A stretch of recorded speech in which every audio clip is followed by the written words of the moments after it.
Welcome to Storytelling and Beyond, where real-life lessons unfold through powerful stories.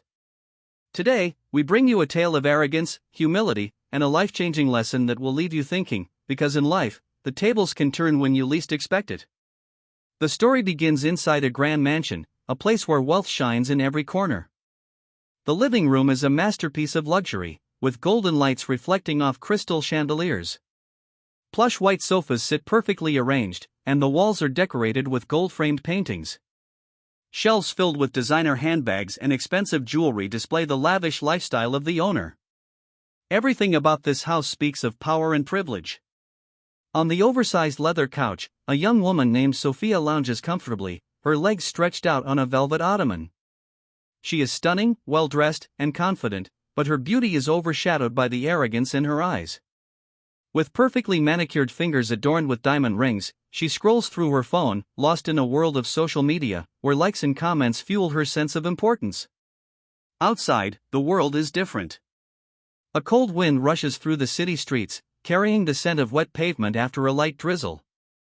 People hurry to their destinations, some returning home after a long day of work, others still struggling to make ends meet. In the middle of it all, a young man in a worn-out delivery uniform moves quickly through the streets. He clutches a steaming hot food package, his cap soaked from the rain, his shoes splashing through puddles as he rushes toward a destination far removed from his own reality. His name is Jake. The doorbell rings in the grand mansion. A soft chime echoes through the luxurious halls. Sophia sighs in annoyance, tossing her phone onto the couch. She barely glances at the security camera screen, where a blurry image of Jake standing outside appears. His uniform is damp, his face slightly flushed from the cold, but none of that matters to her. With an exaggerated eye roll, she mutters under her breath. Why do they always send people like this? Can't they at least look presentable? Instead of calling the butler to collect the order, she decides to answer the door herself. Perhaps she finds amusement in making others feel small. With slow, deliberate steps, she walks to the door, her silk robe flowing behind her. She opens it with a smirk, her arms crossed as she looks Jake up and down. Jake, despite the exhaustion and cold, remains professional. With a polite nod, he holds out the neatly packed food bag with both hands. Good evening, ma'am. Your order is here. He speaks with respect, the way he was raised to. Humble, well-mannered, and polite. But Sophia does not acknowledge his courtesy. Instead, she takes a step back, her nose wrinkling as if the mere sight of him offends her. Wow, just look at you, she scoffs, tilting her head with a mocking smile. This is what they send to deliver to my house? Jake's grip tightens slightly on the food bag, but he says nothing. He has heard words like these before. He knows what it feels like to be looked down upon. Sophia lets out a small laugh, shaking her head. At least try to look decent next time. You're standing at my door looking like a wet dog.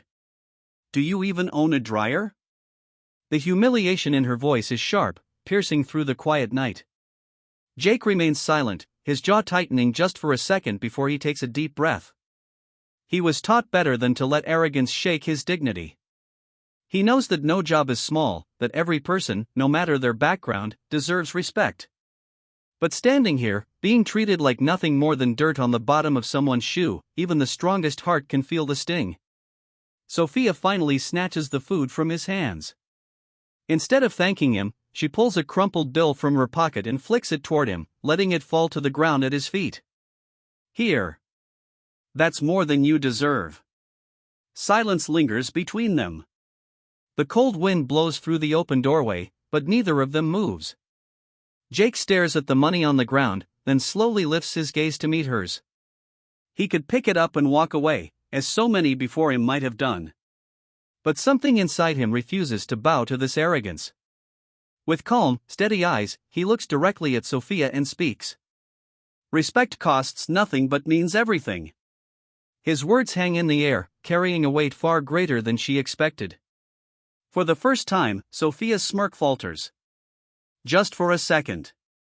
She wasn't expecting a response, especially not one that carried such quiet strength. Jake does not wait for her reaction. He simply turns around and walks away, his steps firm, his pride intact. The crumpled bill remains on the ground, untouched. Sophia watches him go, something unfamiliar stirring inside her. Annoyance, confusion, perhaps even the faintest trace of shame. The echo of his words lingers in her mind longer than she would like to admit. But what she does not know is that life has a way of teaching lessons in the most unexpected ways. The tables will turn, and soon, she will understand the true meaning of respect. The world can change in the blink of an eye. One moment, everything feels secure, untouchable, and permanent. The next, it crumbles like sand slipping through trembling fingers. Sophia's perfect world shatters just days after the incident with the delivery boy. The morning starts like any other, sunlight streaming through her silk curtains, a warm breeze drifting through the open windows of her lavish bedroom. She stretches lazily in bed, completely unaware that this would be the last morning she would wake up feeling like a queen. Then, the shouting begins. From downstairs, her father's voice booms through the halls, louder than she has ever heard before. It is filled with panic, desperation, and something she has never associated with him, fear. Sophia throws off her silk sheets and rushes to the grand staircase, peering down at the chaos unfolding below. Piles of papers are scattered across the marble floor. Her mother sits on the couch, her hands covering her face, her shoulders shaking as silent sobs escape her lips. The butler and the maid stand frozen, their usual poised expressions replaced with worry. And in the center of it all, her father stands gripping his phone, his face pale, his usually confident posture crumbling. She has never seen him like this. "Dad? What's happening?" He doesn't answer right away.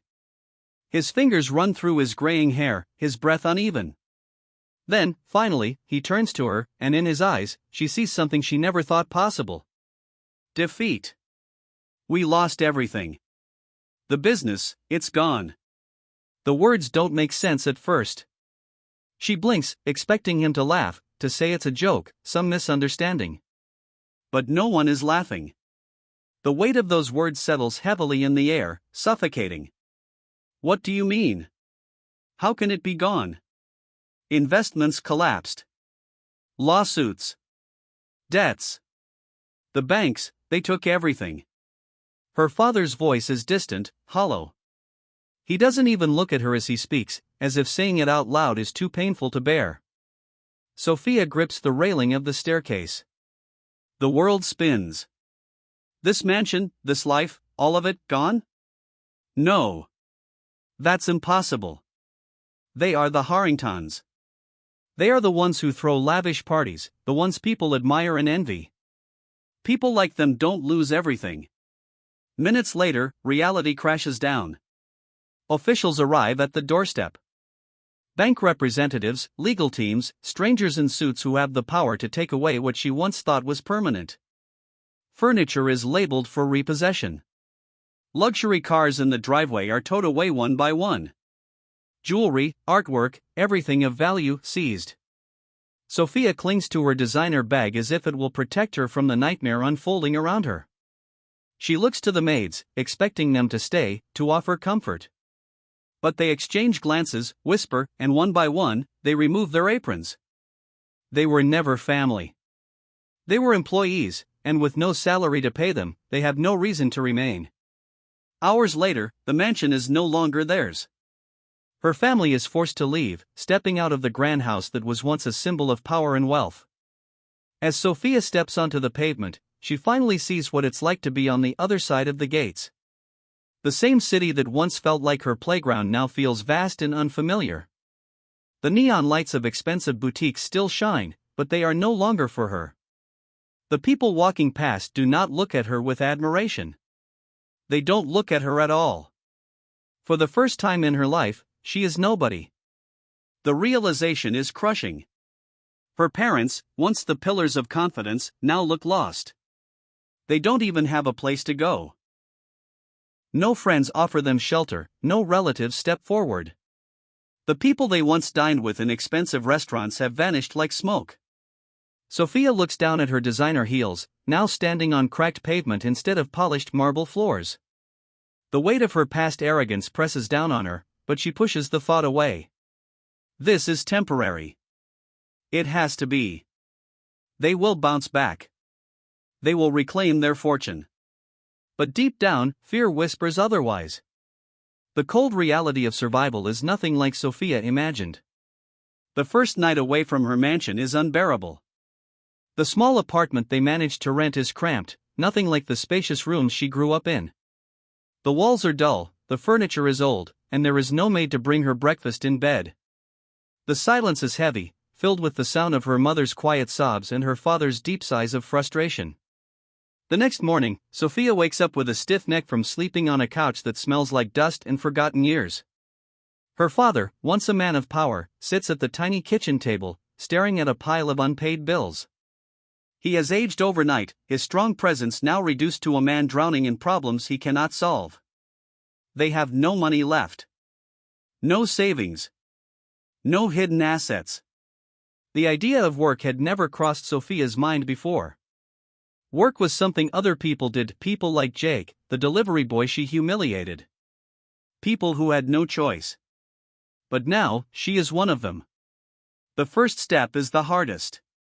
She walks into the city, wearing the only decent outfit she has left, a simple white blouse and jeans that feel too plain, too unfamiliar. Her designer accessories are gone, sold off to cover basic necessities. She starts with the high-end stores, the places she used to shop at, thinking her last name still carries weight. But no one cares about the Harrington name anymore. Every job application is met with cold rejection. I'm sorry, but we're looking for someone with experience. Experience. A word that never mattered before. She had experience in spending money, in throwing parties, in looking down on people who worked for a living. But none of that helps her now. As the day drags on, her pride starts to crack. She lowers her standards, applying at smaller stores, then coffee shops, then anywhere that has a help wanted sign. But the answer is always the same. No. She never realized how many people were competing for the same jobs, how many desperate faces walked these streets every day. She had never been one of them, but now she is. By evening, hunger gnaws at her stomach. She spent the entire day walking, asking, begging for an opportunity, only to return home empty-handed. She doesn't tell her parents how many places turned her away. She just sits at the table, pushing around the cheap takeout meal her mother managed to buy. Her father finally speaks, his voice heavy with guilt. I should have been more careful. I should have saved more. His words sting. For the first time, she realizes this isn't just his burden to bear. She spent years spending without thinking, living in a world where money was endless. She never once thought about where it came from or what would happen if it disappeared. The next morning, she tries again. More rejections. More doors closing in her face. More humiliation. Then, by sheer luck, she stumbles upon a small cafe with a handwritten sign taped to the window. Hiring, no experience needed. Desperate, she steps inside. The air smells of fresh coffee and baked bread. The sound of clinking cups and quiet chatter fills the space. It is nothing like the grand restaurants she once dined in, but at this moment, it feels like hope. The manager, a middle-aged woman with tired eyes and a kind face, looks her up and down. Ever worked as a server before? Sophia shakes her head. No. The woman sighs, setting down the pen in her hand. It's hard work. Long hours. Sophia never imagined her life would come to this. The uniform they give her at the cafe is plain and unremarkable, a simple black apron over a white shirt. It feels foreign, like wearing someone else's skin. The name tag pinned to her chest is a stark reminder of her new reality. Before, people knew her name because of who she was. Now, it's just a plastic tag on a minimum wage worker. Her first shift is a disaster. She is not used to taking orders, not used to smiling at strangers who barely acknowledge her. Her hands tremble as she carries a tray of hot coffee to a table, spilling a few drops onto the saucer. The customer, an impatient businessman, clicks his tongue in irritation but says nothing. It is a small mistake, but to Sophia, it feels like a failure. She fumbles with the cash register, struggling to count change quickly enough. The line grows longer, customers sigh in frustration, and the manager gives her a firm but patient look. Faster next time. Keep up. Her feet ache from standing for hours. The smell of coffee clings to her hair and clothes. Every time she wipes down a table, she feels the weight of her past self watching, judging, mocking. Look at you now. By the end of the shift, exhaustion presses down on her like a heavy blanket. As she unties her apron in the back room, her fingers shake, not just from tiredness, but from the weight of everything she has lost. But something unexpected happens. One of the older waitresses, a woman named Linda, pats her shoulder as she passes by. Rough first day? Sophia forces a weak smile, unsure of what to say. You'll get used to it, Linda says with a knowing nod. We all do. There is no mockery in her voice, no pity. Just understanding. Sophia doesn't know why, but those simple words make her throat tighten. She swallows hard and nods, unable to speak. On her way home, she stops at a small grocery store, counting the few bills in her pocket before picking out a loaf of bread and some eggs. She has never budgeted before, never worried about prices. Now, every dollar matters. As she stands in line, waiting to pay, she hears a familiar voice behind her. A quiet, calm voice. That'll be $2.75. She turns around slowly, her stomach twisting. Behind the register, wearing a simple work shirt and scanning groceries with steady hands, stands Jake. The same delivery boy she once humiliated. Their eyes meet. For a moment, time slows. Jake recognizes her instantly, but his expression does not change. No smirk. No revenge in his eyes. Just quiet acknowledgement. Sophia feels her face burn with shame. Every cruel word she said to him rushes back, hitting her harder than any rejection letter ever could. She looks down, gripping the loaf of bread in her hands. She does not know what to say. So, she says nothing. She simply pays for her groceries, takes the bag, and walks away, each step heavy with the weight of a lesson she never wanted to learn. Sophia never believed in fate, but standing here now, facing the person she once humiliated, she wonders if life has a way of making people face their worst mistakes. Days pass, and she falls into a routine. Work, exhaustion, quiet dinners at home, and long nights spent staring at the ceiling, wondering how everything changed so fast. But no matter how much she tries to ignore it, she cannot shake the feeling that she owes Jake something, an apology, an explanation, something to make right what she once did so wrong. One evening, after her shift at the cafe, she stops by the grocery store again. Her heart pounds as she steps inside. Jake is there, stacking boxes near the checkout counter. He looks up as she approaches. His expression is unreadable, calm, steady, the same way it was the night she mocked him. Sophia swallows hard. Hey, she says, her voice quieter than she intended. Jake raises an eyebrow, waiting. She exhales, forcing herself to meet his gaze. I'm sorry. For how I treated you. For what I said that night. Silence lingers between them. The words feel small compared to the damage she had done, but they are all she has. Jake studies her for a moment, then nods. Okay. That's it. No anger, no lecture, no dramatic moment of forgiveness. Just a simple acknowledgement. She hesitates. That's all? Jake sighs, setting down the box in his hands. What do you want me to say? That I was waiting for this? That I needed to hear it? Sophia flinches, but she knows he's right. I don't expect anything, she admits. I never thought I'd end up on the other side. I didn't understand how hard it is. Jake leans against the counter, crossing his arms. Most people don't. Until they have to. His words hit deep. For the first time in her life, Sophia sees things from a different perspective. She thinks about all the people she ignored, the ones she looked down on. The waiters, the clerks, the drivers, the people whose work made her life comfortable. She never saw them. Never truly saw them. Until now. She lets out a small, tired laugh. Life's got a messed up way of teaching lessons, huh? Jake smiles faintly. Yeah. But at least you learned it. Some never do. She nods, feeling something shift inside her. A quiet acceptance, a new understanding. As she walks out of the store, the air feels different, lighter, clearer. She has a long way to go, a lot more to figure out, but for the first time, she knows she is not the same person she once was. Because life has a way of humbling even the proudest hearts. Here at Storytelling and Beyond, we bring you powerful, thought-provoking stories that explore the depths of human nature, emotions, and the life lessons that shape us. Every story is a journey, sometimes painful, sometimes uplifting, but always meaningful. Because in the end, every experience, good or bad, teaches us something. And sometimes, the most important lessons come from the most unexpected places.